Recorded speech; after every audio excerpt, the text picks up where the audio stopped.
ఈ round table సమావేశానికి వచ్చిన సోదరులారా సోదరిమణులారా, దళిత క్రిస్టియన్ల మీద సుప్రీంకోర్టు ఇచ్చినటువంటి తీర్పు ఏమాత్రం సమంజసంగా లేదు, న్యాయబద్ధంగా కూడా లేదు. దీన్ని తక్షణం హోలులో పెట్టి రాజ్యాంగ బెంచ్కి, కాన్స్టిట్యూషనల్ బెంచ్కి దీన్ని రెఫర్ చేయాలనేటువంటిది సిపిఎం డిమాండ్. ఆ రకంగా ఇప్పటికే చాలా పెండింగ్ ఇష్యూస్ ఉన్నాయి, కమిషన్లు పెండింగ్లో ఉన్నాయి, బాలకృష్ణ కమిషన్ పెండింగ్లో ఉంది. అన్నిటికి వచ్చిన తర్వాత మొత్తం దేశం అంతా కూడా దీన్ని పరిశీలన చేసిన తర్వాతే ఒక సమగ్రమైనటువంటి పద్ధతిలో దీన్ని నిర్ణయం చేయాలి తప్ప ఈ రకంగా అడావుగా తీర్పు చేసి కోట్లాది మందిగా ఉన్నటువంటి దళితులకి అన్యాయం చేయకూడదు అనేటువంటి సిపిఎం విధానం. దీన్ని దృష్టిలో పెట్టుకొని ఈరోజు సిపిఐ ఇక్కడ పెట్టినటువంటి రౌండ్ టేబుల్ సమావేశంలో అదే డిమాండ్ తోటి జరుగుతున్నటువంటి ఈ తీర్మానాన్ని మేము కూడా బలపరుస్తున్నాము. మొదటిది, మన దేశంలో మతం మారచ్చు, ఏ మతం నుంచి ఏ మతానికి మారచ్చు, కానీ కులం మారడానికి లేదు. కులం పుట్టుకతో వస్తుంది, చావుతో పోతుంది. మతం విశ్వాసం మీద ఆధారపడి ఉంటుంది. మనం దేవుడు నమ్ముతాం, విశ్వాసం మీద ఆధారపడి ఉంటుంది. కులం విశ్వాసానికి సంబంధం లేదు.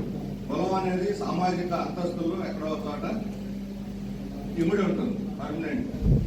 అది పాతకాలంలో అయితే వృత్తి ప్రాతిపదిక మీద ఉంటుంది. ఇప్పుడు కులం అంటే ఒక సామాజిక అంతస్తులో భాగంగా మారిపోయింది.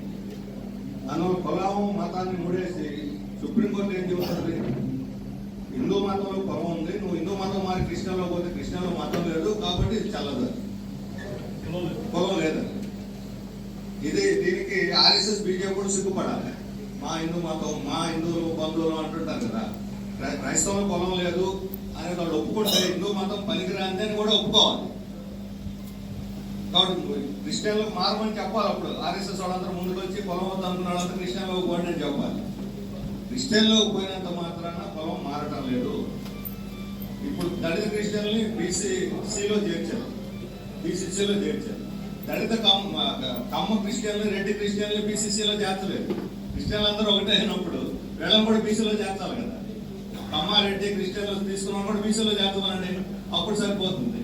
దాన్ని ఒప్పుకుంటారా? ఎవరు ఒప్పుకో, మేము కూడా ఒప్పుకోతాం, ఎవరు ఒప్పుకోరు. కాబట్టి కులం వేరు, మతం వేరు. అలాగే ఈరోజు దళిత క్రిస్టియన్లుగా ఉన్నటువంటి వాళ్ళని బయట ప్రపంచం ఎలా చూస్తాం. వీళ్ళు క్రిస్టియన్లు, రా సోదరా మా పక్కన కూర్చో, ప్రభు అయినా రాముడైనా ఒకటే, అల్లా ఒకటే, రాని అని చెప్పి ఎవరు పక్కన కూర్చోబెట్టుకోవట్లా. అంతరాంతరాన్ని పాటిస్తున్నారు, అస్పృశ్యను పాటిస్తున్నారు. ఇందాక మన శ్రీలంక చెప్పారు, దాడులు, అనేక దాడులు జరుగుతూ ఉన్నాయి క్రైస్తవ వాడల మీద, దళితులు కాబట్టి జరుగుతున్నాయి. ఇప్పుడు ఈ ఘట్టంలో కూడా ఇక్కడ రామకృష్ణ అని ఇప్పుడు దాడి కేసు రెఫరెన్స్ ఉందో, అతను రెడ్ల ఇంట్లోకి వెళ్ళి ప్రార్థన చేయడానికి వెళ్ళాడు. రెడ్లో 2 గ్రూపులు, హిందువులు క్రైస్తవులు ఉన్నారు. క్రైస్తవం ఉండకూడదు అనుకుంటే హిందూ రెడ్లు పోయి క్రైస్తవ రెడ్లను అడగాలి. ఇతను అడగడం ఏంటి, నువ్వెవడరా మా రెడ్డి వాడికి రావడానికి, మాది కొలసు అని చెప్పని అతన్ని నిరోధించి దాడి చేశారు. అంటే మాదిగా కాబట్టి రావడానికి లేదని నిరోధించారు తప్ప అతను కూడా రెడ్డి అయ్యి అడుగుండేవాడు కాదు. కాబట్టి అక్కడ క్రైస్తవంలో కులం పనిచేస్తున్నది. క్రైస్తవం మీద కులం ఉందా లేదన్నది రీసెర్చ్ జరిగింది. దాని మీద పరిశోధన పత్రాలు వచ్చినాయి. కేరళ మొదలుకొని మహారాష్ట్ర దాకా అనేక ప్రాంతాల్లో వాళ్ళు రెఫర్ చేసి, తమిళనాడు, కన్యాకుమారి అన్ని కూడా తిరిగి చేసిన తర్వాత క్రైస్తవంలో కూడా కులాలు ఉన్నాయి, క్రైస్తవంలో కూడా కులాలు బట్టి చర్చలు ఉన్నాయి అని తేల్చారు. అందుకని కులం అనేది మారటం లేదు. బౌద్ధంలో పోయిన కులం ఉంది, సిక్కుల్లోనూ కులం ఉంది, దళితులు సిక్కుల్లో కూడా ఉన్నారు కదా, అదంతా ఒక మాత్రమే. ఆఖరికి అసలు కులానికి వ్యతిరేకంగా పోరాడినటువంటి బసవేశ్వరుడు కర్ణాటకలో అస్పృశ్య కులానికి వ్యతిరేకంగా మారాడు.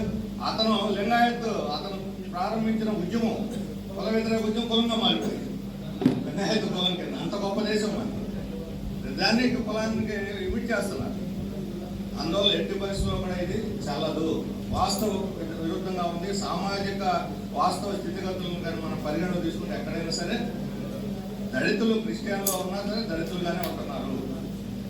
అందువల్ల అస్పృశ్యత, అంటరాంతరం ఉన్నంత వరకు ఏ మతంలో ఉన్నా వాళ్ళు దళితులే. ఇదే ఎస్సీ అంటే ప్రత్యేకత ఏమిటి?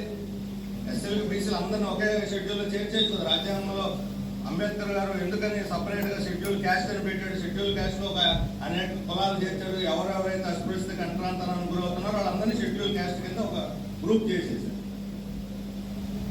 అస్పృశ్యత లేకుండా ఇతర రూపాల్లో అణిచివేత గురవుతున్న వాళ్ళందరినీ ఇంకో గ్రూప్ చేశారు. అసలు హిందూ మతంతో సంబంధం ఏ మతంతో సంబంధం లేకుండా అటవీ ప్రాంతాల్లో ఏజెన్సీలు ఉండేవాళ్ళు ఇంకో షెడ్యూల్ చేశారు. లేదా అటవుల్లోనో లేకపోతే సమాజం దూరంగా ఉన్నటువంటి ట్రైబ్స్ కి కులం లేదు అనేది ఈ మధ్య తేల్చారు. ఈ మధ్య హిందువులు ఆర్టికల్ చూసింటే ట్రైబ్స్ కి ఇది వద్దే, వాళ్ళు హిందువులు గారు వాళ్ళు క్రైస్తవులైనా సరే దళితులు ఆదివాసులు ఎస్టీలు అని చెప్పి చెప్పారు. ఇంతకుముందు తీర్పులు కూడా ఇచ్చారు దానికి అనమాట. అందుకని కేవలం ఈరోజు కేంద్రంలో అధికారంలో ఉన్నటువంటి బీజేపీ ఈ కులాన్ని ఉపయోగించుకొని ఇప్పుడు కోర్టులు కూడా చెప్పింది, సుప్రీంకోర్టు మీరు ఒకవేళ తిరిగి వెనక రాదలుచుకుంటే గర్వాప్స్ వాళ్ళకు కూడా పిచ్చి పట్టింది, గర్వాప్స్ అని పిచ్చి వెనక రాదలుచుకుంటే మళ్ళీ పోయి ఎక్కడ చేరాలంటే ఇప్పుడు ఈ క్రైస్తవులు చేస్తే ఒకటే మతం, క్రిస్టియన్ మతం. హిందూ మతంలో వెనక్కి వస్తే ఎక్కడ కూర్చోబెడతారు? బ్రాహ్మణుల్లో కూర్చోబెడతారా, వయసులో కూర్చోబెడతారా, కమ్మాల దగ్గర కూర్చోబెడతారా, నెట్ల దగ్గర కూర్చోబెడతారా, మళ్ళీ పోయి ఎస్సీలను కూర్చోవాలంట. ఇదేమి లేదండి. మొత్తం అక్కడ అంతస్తులు మాత్రం కొనసాగాల్సిందే, కులం కొనసాగాల్సిందే. అందుకని ఇది ఆర్ఎస్ఎస్ వాళ్ళ భావజాలానికి లోనై ప్రభావితం ఇచ్చినటువంటి సుప్రీంకోర్టు తీర్పు ఇది చాలా ప్రమాదకరమైనటువంటి తీర్పు ఇది. దీని కానీ అంగీకరిస్తే భారతదేశం ముక్కలు చెక్కలు అవుతాయి, అణగారిన వర్గాలు దారుణంగా నష్టపోతారు, బానిసత్వం తిరిగి వచ్చేస్తుంది. అందుకని ఈ హిందుత్వం యొక్క ఆధిపత్య రాజకీయ కుట్రలో భాగంగానే దీన్ని చూడాల్సి ఉంటుంది. కాబట్టి సకల జనులు, అన్ని పార్టీలు, ప్రజా సంఘాలు ఏకమై దీన్ని వ్యతిరేకించాలి. సుప్రీంకోర్టు కూడా దీన్ని పునరాలోచించి కాన్స్టిట్యూషన్ బెంచ్కి అప్పీల్ చేసి వీళ్ళందరినీ, ఇప్పుడు రంగనాథ్ మిశ్రా గురించి చెప్పారు. రంగనాథ్ మిశ్రా క్లియర్ గా మన శీలం గారు చెప్పారు కదా, క్లియర్ గా చెప్పారు. అట్లాగే రాజేంద్ర సచార్ దాంట్లో కూడా చెప్పారు, ముస్లిం దళితులు అంటే ముస్లిం లేని వాళ్ళు చాలా మంది ఉత్తరాది రాష్ట్రాలు ఉన్నారు, వాళ్ళు కూడా దళితులని తేల్చి చెప్పారు. వీళ్ళు క్రైస్తవులు ఉన్నా సరే దళితులే. కాబట్టి అట్లీస్ట్ బాలకృష్ణ నివేదిక వచ్చినాక ఆగి ఉండాల్సింది, తొందరగా వచ్చింది సుప్రీంకోర్టుకి. సుప్రీంకోర్టు మాజీ ప్రధాన న్యాయమూర్తి కదా ఆయన.